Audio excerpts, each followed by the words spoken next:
एकनाथ शिंदे ने भाजपा को हड़काया, कहा एनसीपी से हाथ मिलाया तो महाराष्ट्र में गिर जाएगी सरकार। महाराष्ट्र की सत्ताधारी शिवसेना ने गठबंधन सहयोगी बीजेपी को राष्ट्रवादी कांग्रेस पार्टी नेता अजित पवार से हाथ मिलने को लेकर सचेत किया है।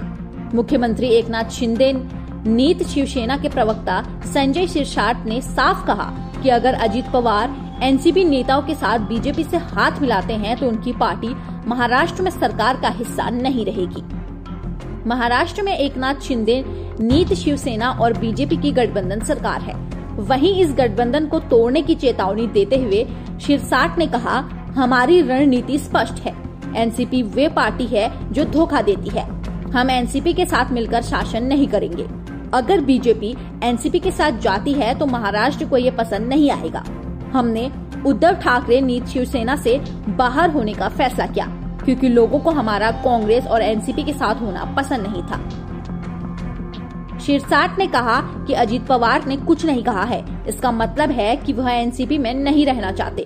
शिवसेना के नेता ने कहा, हमने कांग्रेस और एनसीपी को छोड़ा क्योंकि हम उनके साथ नहीं रहना चाहते थे।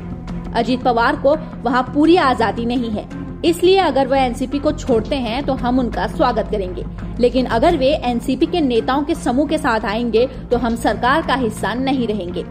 शिरसाट ने कहा कि अजित पवार अपने बेटे पार्थ पवार के चुनाव हारने की वजह से नाराज हैं। उनकी नाराजगी का सुप्रीम कोर्ट में लंबित शिवसेना के 16 विधायकों को अयोग्य ठहराने की याचिका के मामले से कोई संबंध नहीं है। पार्थ पवार को 2019 लोकसभा चुनाव में महाराष्ट्र के मावल निर्वाचन क्षेत्र से हार का सामना करना पड़ा था। शिरसाट ने कहा, अजित पवार का संपर्क में नहीं होना कोई नई बात नहीं है, लेकिन उनकी नाराजगी जो मीडिया द्वारा दिखाई जा रही है और हमारे मामले शीर्ष अदालत के समक्ष लंबित का कोई संबंध नहीं है। अजित पवार उनके बेटे पार्थ पवार की हार की वजह से नाराज है। फिलहाल आप इस खबर के बारे में क्या सोचते समझते हैं, हमें कमेंट करके जरूर बताइए। न्यूज डेस्क से प्रिया।